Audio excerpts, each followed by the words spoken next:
Hello, everyone. Welcome back to the podcast. It's so good to be with you today.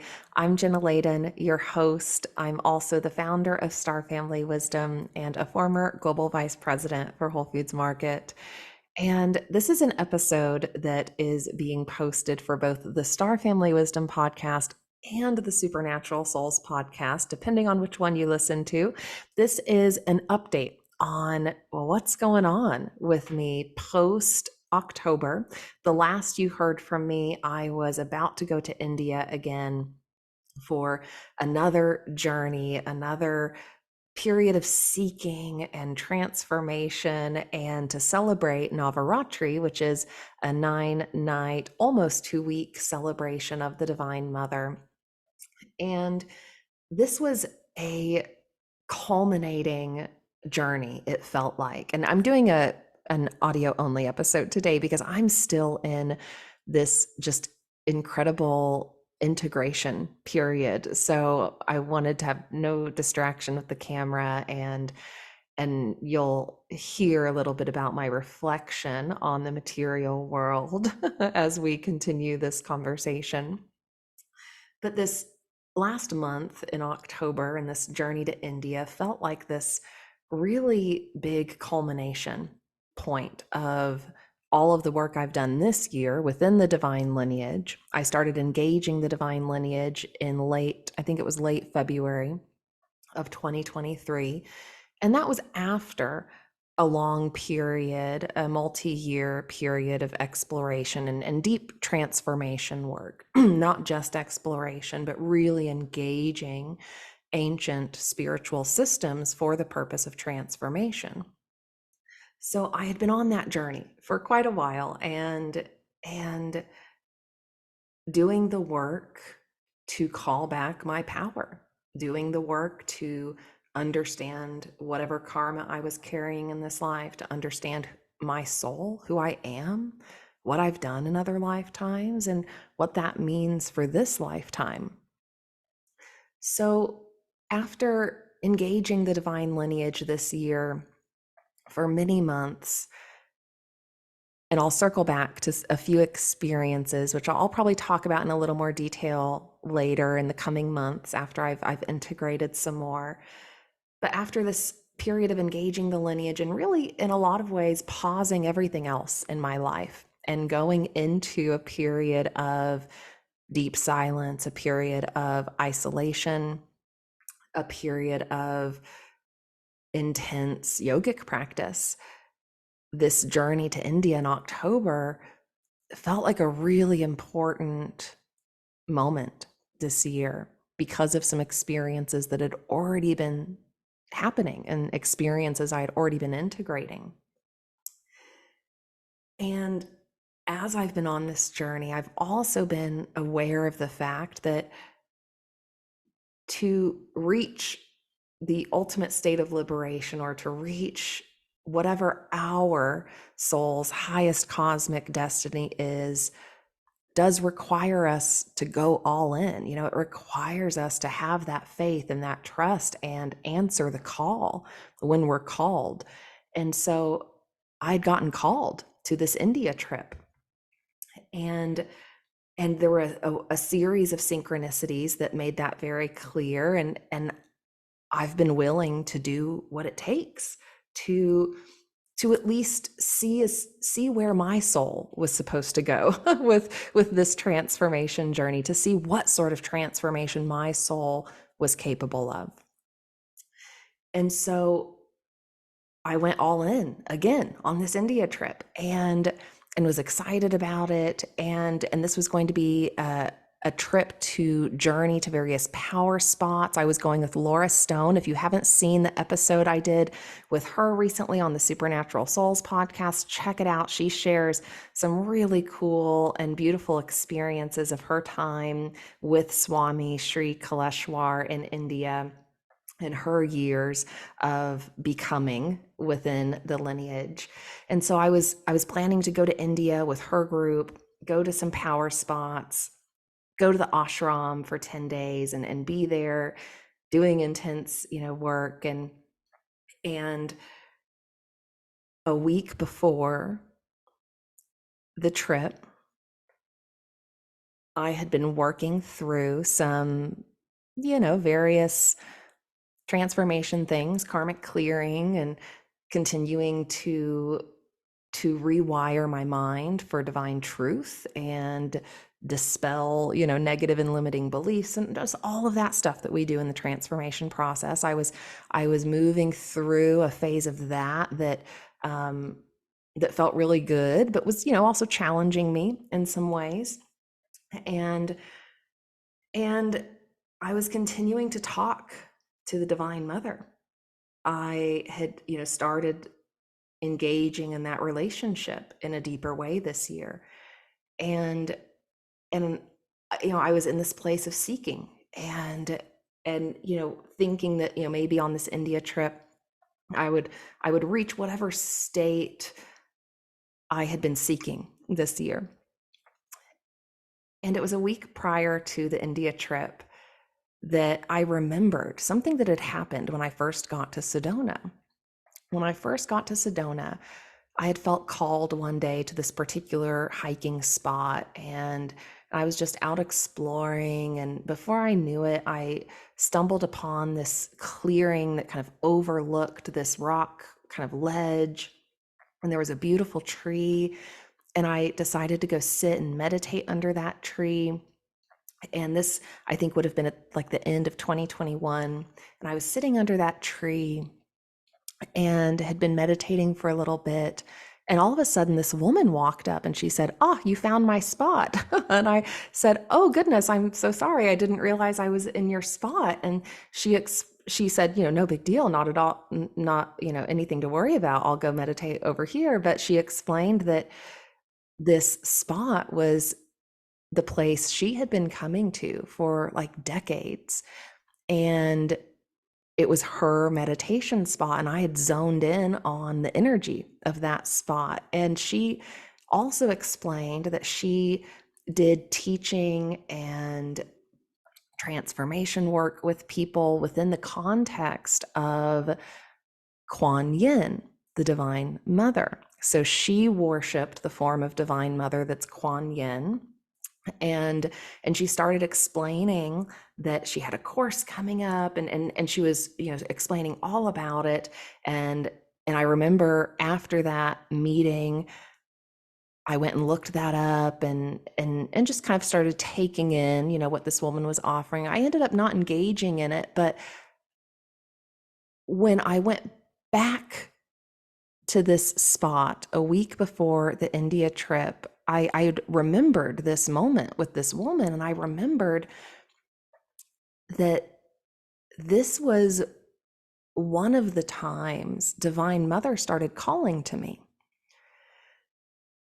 And so a week before this India trip, I'm in this seeking place. I'm talking to Divine Mother. I'm wanting, I'm needing, some clarification on some of the work I was doing. And I remembered this spot, this spot in Sedona that is clearly a power spot. And so I went back to it, and I took a rose with me. And I was in a little bit of a bumpy place on that day, like just, kind of expressing things to Divine Mother and just letting out what I needed to let out, talking about the human experience, talking about the enlightenment process within the context of the human experience and all of that. And I got to the spot, and I had a significant Divine Mother experience at that spot. And it was just this, I'm not going to explain all of the detail yet, that'll come later, but this was a very like supernatural, obviously supernatural moment. But when I got to the spot, I remember looking up in the sky, and the sun was out and the moon was also out. And I quickly did the sun and the moon mantras. And then I got into my seated position under the tree. And then I did a heart and third eye mudra with each hand. And then I started engaging a particular mantra, just with the intention of connecting with her in whatever way, was best. just honoring the journey, honoring the woman who had developed that power spot, honoring the fact that I had found it and that I could come back to it, and then that I was just remembering it again, and just honoring the whole journey and not expecting anything to happen, but just getting into a meditative state. And then, boom, an experience happened that was quite profound. And I remember saying, oh, Mother, you surprised me. Like, I thought I had to go to India for this. I thought that there was this next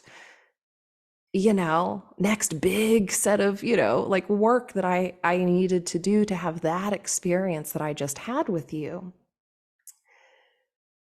And and so the week prior to this India trip, I'm processing this, and I'm starting to integrate that experience, and also looking forward to the India trip. And my mother was coming to Sedona to stay with my cats for part of the time while I was gone, and so we could see each other for a few days before I left, which also felt important. Like, I had kind of planned that a month prior, thinking, this is a trip where I'm really focused on connection with the Divine Mother, the divine feminine aspect of creation, really understanding Mother's energy in deeper ways. And what better way to, honor the Divine Mother than spending time with my mother prior to that? So my mother was coming to Sedona, and as soon as she got to Sedona, this is like 2 days before the India trip, I got sick. I got some sort of stomach bug, some sort of stomach issue.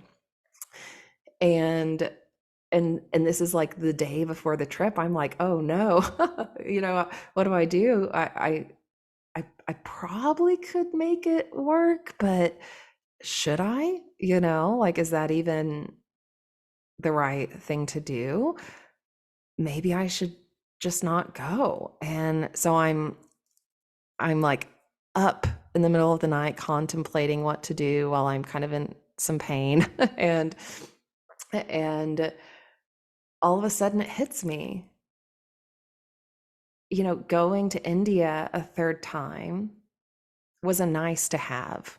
It would have been nice. It would have been great to spend time with that group. And I did get to spend time with Laura's group on Zoom, a couple of times prior to the trip. So that was beautiful to engage with that group.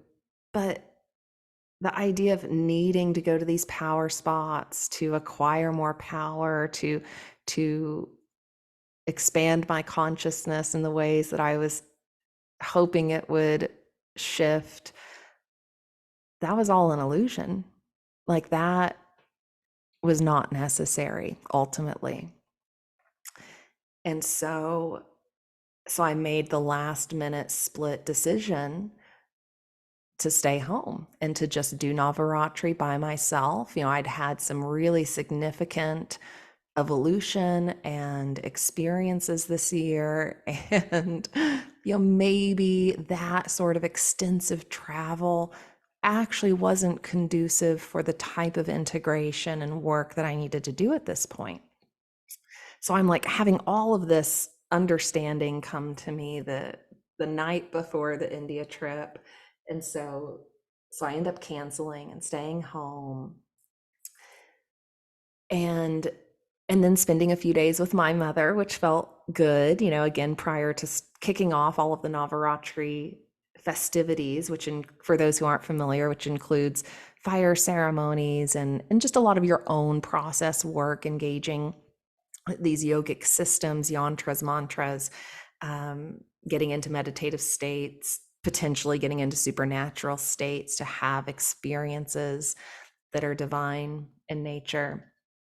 So I spent time with my mother prior to this, and just let, the little sickness that was happening give me a cleansing before Navaratri. I was grateful for that. Anytime we get sick, it's an upgrade. It's giving our body the chance to become more resilient. It's giving us the chance to integrate energies that need to integrate. So, I'm never in a real grumpy mood when it comes to an illness these days. I see it as a good thing. So So I ended up staying home. I ended up not going to India. And so I spent this last month in my own space in a lot of silence, going really, really deep in these processes. And, someone had asked on a recent episode of the Supernatural Souls podcast, they had commented and asked about how I felt I was doing with my mission in this life. Because I had explained on the Star Family Wisdom podcast off and on over the last year or so, well, 2 years now almost, I've explained that I had become aware of what my soul had done in other lifetimes, or I was becoming aware of many things my soul had done in other lifetimes. I was becoming aware of what my soul was meant to do in this lifetime. And there was a particular mission at hand, and that mission was becoming the new human. That mission was to engage these transformational systems and practices in such a way that I would potentially get to that state of transcendence, that I would potentially be able to transcend physical reality and duality and truly achieve that oneness state of consciousness that is possible. And so so someone had asked me about like how that mission was going recently and would I share an update. So I think this is an update. Mission accomplished. I don't know how else to say it other than that. It is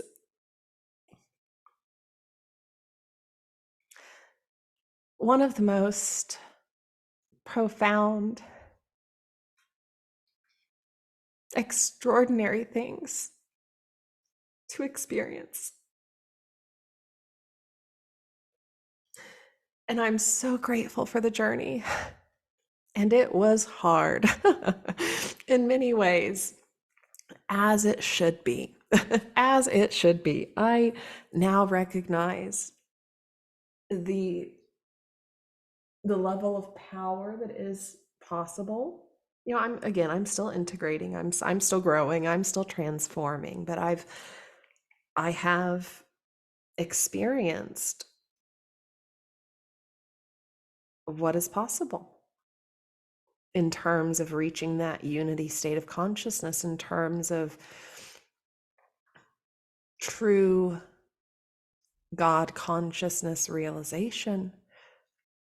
And so I'm kind of in I'm in a place right now where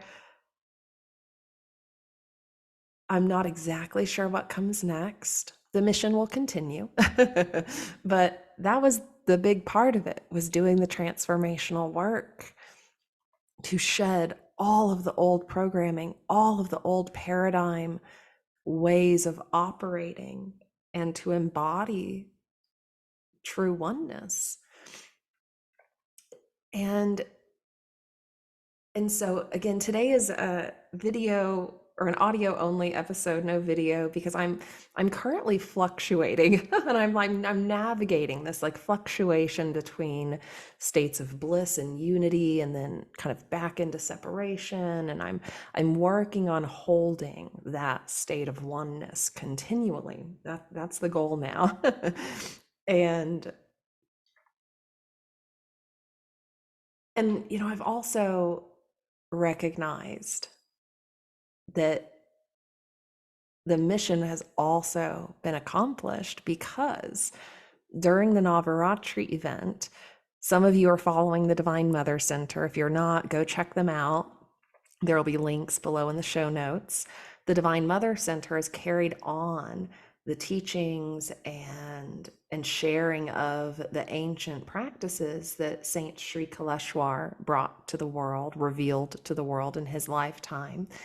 And they've done an excellent job of making this wisdom accessible.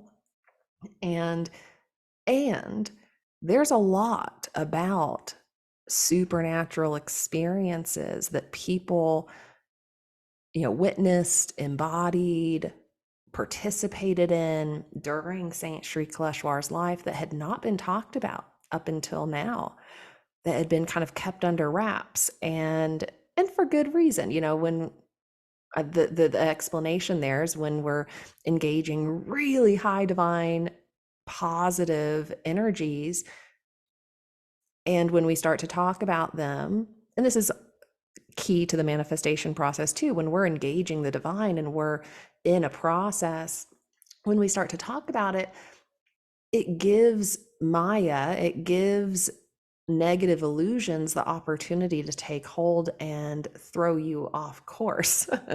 It gives the negativity that is in the creation something to go after, essentially, right? So Saint Sri Kaleshwar had instructed everyone to keep, experiences close to the vest for a long time until they had been integrated. So there were a lot of experiences within this lineage that had not been talked about yet. And something beautiful started to happen during Navaratri. Some really incredible unity started to occur within this lineage again, which is really important. And and the folks who run the Divine Mother Center started bringing people forward to share about their experiences. And that is so important for us to know what's possible, for us to shift our consciousness by, being sacred witnesses for others. And we're in a day and age where a lot of people are having, supernatural experiences, NDEs, out of body experiences, you name it. And a lot of people are out there talking about them. And so, this lineage holds a body of knowledge and a body of experiences that are, you know, critical for serious spiritual seekers, critical for them to understand what's possible. And so back, during the summer after my second India trip, or no, before the second India trip, I'd started to get these downloads about doing the Supernatural Souls podcast. And I was talking to the big bosses, the saints and masters, who came before us. Like, really? You want me to do this? Like, are you sure? Like, I'm a nobody. Who am I to do this? And but I had the podcast skills. I've already been doing it. It would be something that could easily come into the creation, and it could start to open the door a little, to share some experiences. So we've been doing that over the last couple of months, slowly but surely, getting some of those experiences published, some of those interviews with people who've had experiences. And then this happened during Navaratri, which was so incredible. And for those who don't know what I'm talking about, when I say experiences or supernatural things, I'm talking about things like God showing up in physical form in front of someone to engage and have a conversation. We're talking about people having these direct communion experiences. We're talking about instantaneous manifestation and transformation of one form into another. We're talking about some of the highest level supernatural things that are possible. And so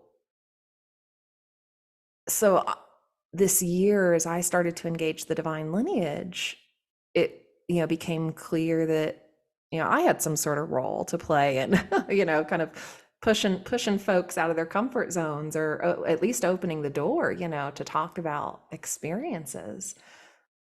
And so that door is open now, which is so cool. And I'm excited to talk more about that and have more interviews. We'll continue this journey, and we'll just take it at whatever pace the Divine Mother wants us to take it at. I'm just allowing what wants to flow, what wants to die away. And I'm in like I said, a fairly significant integration period right now. So over, the November and December months, we've got I'm in America and the US. We've got, American holidays, and we've got Indian holidays we're celebrating. We've got lots of holidays around the world we're celebrating. And so, um, we'll probably publish a few more episodes over the next couple of months, but use these couple of months to really gear up for what wants to come next year.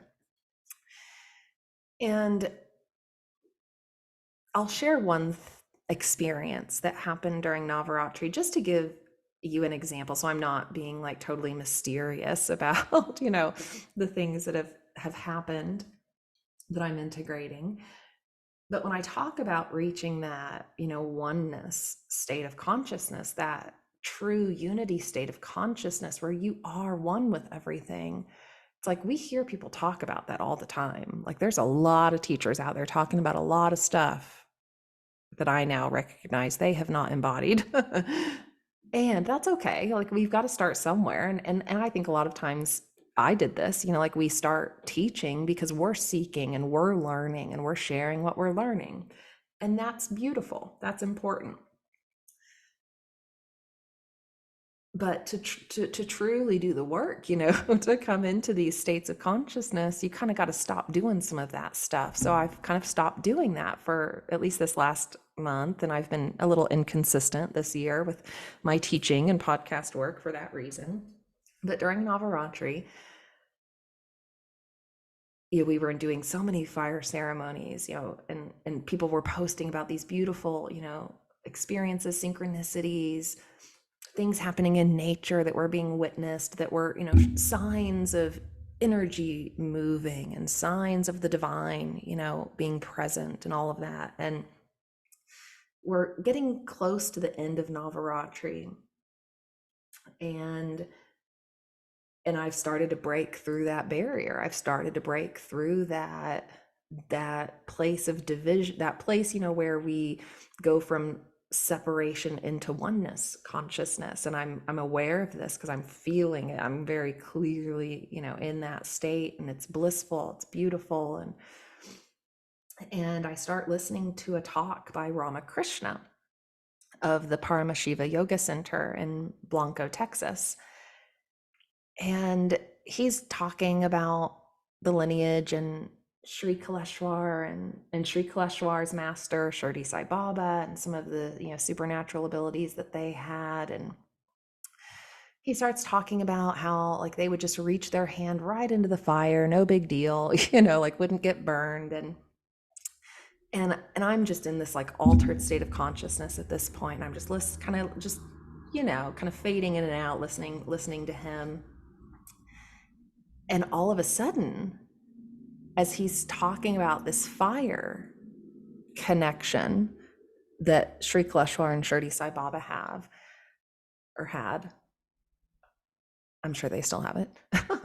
I had this moment of being like, I can do that. I know how to do that. I'm one with the fire. And I should also say, I think fire is my best element. If we have one that we're like, most connected to, we've worked the most with. I worked the most with fire in my shamanic practice prior to engaging the lineage. So I already had a pretty good relationship with fire. And I think water second. I've gotten to a point where I'm balancing, I've gotten them all balanced, but those were my two, that I worked with the most, I think. And so all of a sudden I'm just, hearing about Sri Kaleshwar and Shirdi Sai Baba playing with the fire. And I had heard about this before, but now I'm in this different state of consciousness all of a sudden. And I'm realizing I can do that. Like, I think I can do that. And it's less of a thought and more of a feeling at that point.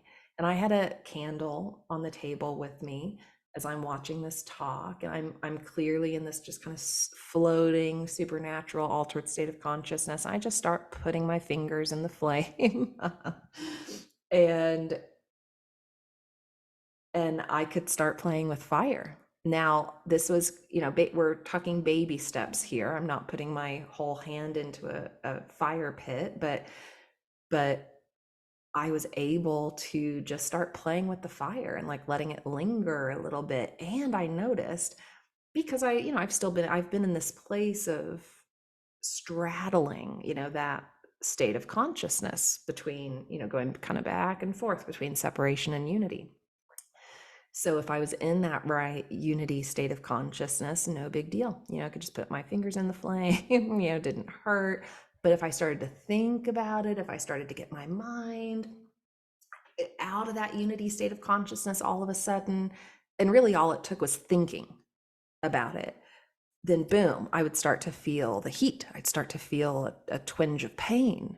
And so I kind of played with that a little bit that night, off and on, like just noticing, what it felt like to just kind of not think about it and just be in that oneness state and be one with the fire, and then noticing what would happen when I would think about it.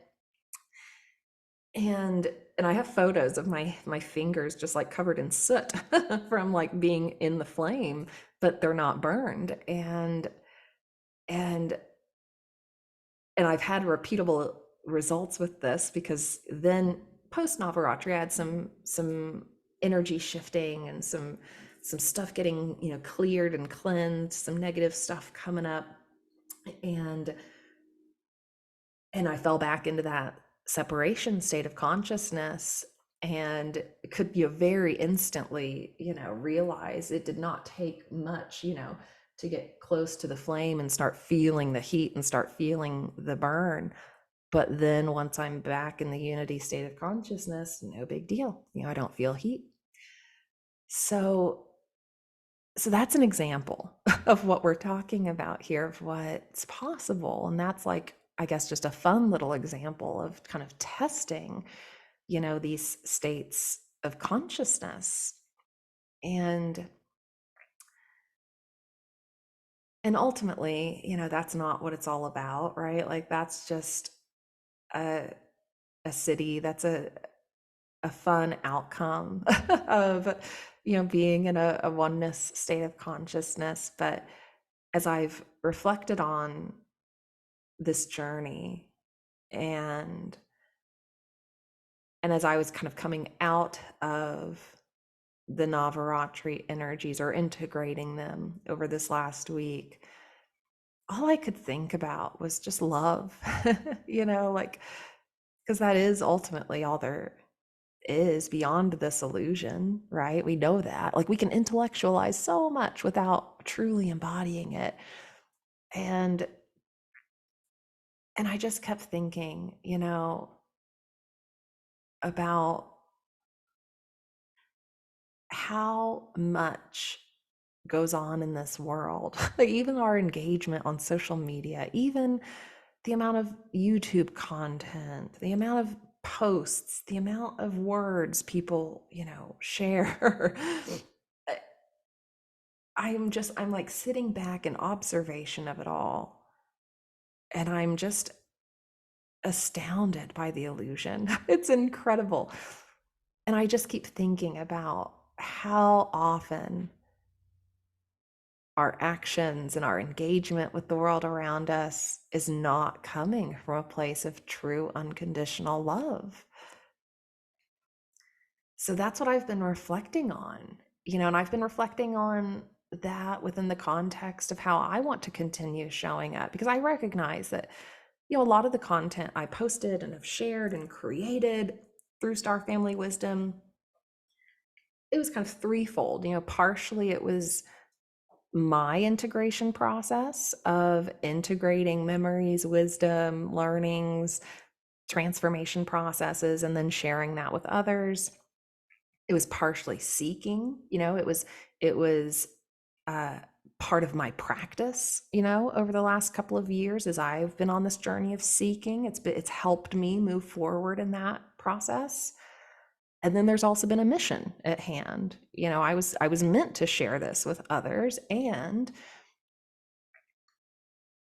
in large part, the mission, and I think this is true for many light workers, advanced souls, star seeds on this planet, the mission is to become the new human. The mission is not to fight against, the system. The mission is not to fight against anything. The mission is to become the new human. The mission is to transcend all that. and and then be helpful, right? It doesn't mean we disengage from the world completely, but we then find a way to be helpful and engage from a place of unconditional love. And in that process, we're just facilitating healing left and right. So that's a great thing. So I've been, just reflecting on all of that, and recognizing that a lot of what I've, churned out over the last couple of years at times was from this place of seeking, or at times was from this place of I felt like I had to do that, or I needed to do it, or or it was still coming from an ego place, maybe, to share an opinion. And and so I've just been reflecting on all of that, and reflecting on just how often, we get caught up in the material illusions of life, and we're forgetting about, or we're resisting, how love wants us to move and act. And so as I've, come out of Navaratri, and I've been reaching new levels of awareness, and as I've been in this integration process, I'm recognizing, and that, this will all evolve, this will change, but I really have had like no desire to like share anything, to post anything, to write an email, like just have no need for it. Like I've just let go of it all. And that feels good. Like it's awesome to be in that place, and also a little odd, because you're like, okay, now what? Now what do I do? But I also recognize that as I continue integrating, I do think there's going to be aspects of my journey I can continue to share that will be helpful for others, and I will do that. And I'm not going to just churn out a bunch of content, and I'm not going to just put things out to try to get someone to sign up for something or buy something, because I'm just not in that place. I was kind of in that place at the beginning of Star Family Wisdom, and then that's been fading a lot as this year has progressed. You could probably tell that if you've been following along closely, or are on the email list. But yeah, I'm just kind of done. Like there's like this part of myself that sees all of the content that's out there. I'm like, it's all out there, there's nothing I can say. I can probably help connect some dots for people, sure, but there's nothing new that I can say. It's all already available. Like it's all already out there. It just has to be found and engaged with in the right way. And and I think what I'll probably end up focusing on are the more personal aspects of our journey, right? Because all of the wisdom is out there for the purpose of gaining enlightenment. But how, our very personal journey for our soul unfolds, and the clues and synchronicities and illusions and karmas that are playing out in that personal journey, that's where the mastery part comes in. Like that's where it requires true levels of mastery to navigate those illusions, to navigate those karmas, to see through the illusion, to follow the clues and follow the signs, and open yourself to the right energies at the right times for that purpose of, spiraling up in the ascension process. So I think, I'll probably focus on that in the future, and explaining, some of the behind the scenes of that process that I've engaged, because I think that might be helpful. But but there's just a lot out there, and I'm also recognizing that, so much of the spiritual community has also still succumbed to this hustle culture. Like it's just the same culture, just now with spiritual words. Like I'm just over it. I'm just over it. And finding the humor in it all. And what's funny, I guess, and interesting about it all is that, like, once you have reached that ultimate level of transcendence, like you've had that experience, it is kind of like nothing matters anymore. It's like everything matters and nothing matters. It's like all that matters is love. All that matters is, like holding the kingdom of heaven energies and expanding that in ways that are possible. And anyway, now I'm just processing with you. So, so, so that's what's going on with me at this point. I will, again, in time, share details about what has occurred this year. I've shared a little bit off and on.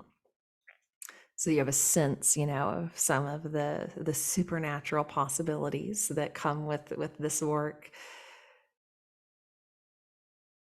But I'm just so grateful.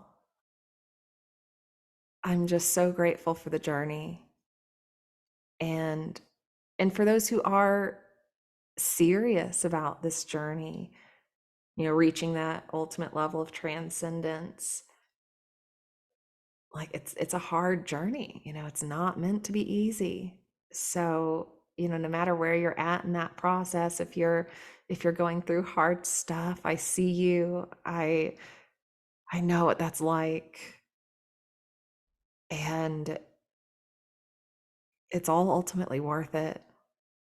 It is. There were moments over this last couple of years I was in a ball on the floor, crying and like asking, for the negative illusions to stop. Like there were moments it almost broke me. There were moments. But I guess it's like that old saying, what doesn't kill you makes you stronger. Like it is all ultimately meant to help us become more resilient. And we can't break through that illusion of separation. Or I guess we can't, this is a realization I had. To be able to experience the true kingdom of heaven, to truly experience heaven, we have to have experienced hell, because we live in a universe of duality. And to attain full God, realization of self, we have to have had, for the most part, all experiences within the creation. We have to have had a taste of all of those and integrated them. And hell is part of that, right? We have both in this creation, both are possible. And to balance the polarities and come back into that state of true center where we transcend the polarities and find that oneness state of consciousness, we have to have experienced the hard stuff. So some of you might be experiencing that now, and that's why, like it's necessary. It's necessary. It's going to become more clear in time, why those experiences happened and why they're playing out. And then heaven is possible. And that's what we're here to do. We're here to remember the experience of heaven that is possible in a human body and allow that to happen. And there's so much heavy programming on this planet that has prevented humans from experiencing that. But we're at a really cool time right now. It's intense. There's so much hell type of things, playing out on the planet, which is awful to witness. And once we've broken through that, which we will at some point collectively, the flip side of that, what's possible is so beautiful. And we may not experience that collectively in our lifetimes, but in the work we're doing, The work you're doing just by being here, the work you're doing by engaging your spiritual practices, the work you're doing by ascending slowly but surely is helping us get there eventually. It's so hard for us as humans to put our one little lifetime in the context of the great year, or within the context of a yuga, or within the context of all of the yugas in a cycle of yugas. It's so difficult for us to take the human lifespan and understand our role in that human lifespan within this gigantic larger context of time and karmic cycles. It's hard to do. But when we practice that, when we can attempt, to put in perspective how our one lifetime may be contributing to a much larger cycle coming to completion or shifting, that's a really cool thing to be a part of. And when we're stuck in our human dramas and our, stuff that comes up, it's easy to forget that. But we're all playing such an important role right now, just being here and doing what we're doing. And I just think it's incredible. It's like, again, in the human context, we kind of forget about it, but from a soul context or a galactic context, if you're a star seed, who has volunteered to come to Earth as a soul right now,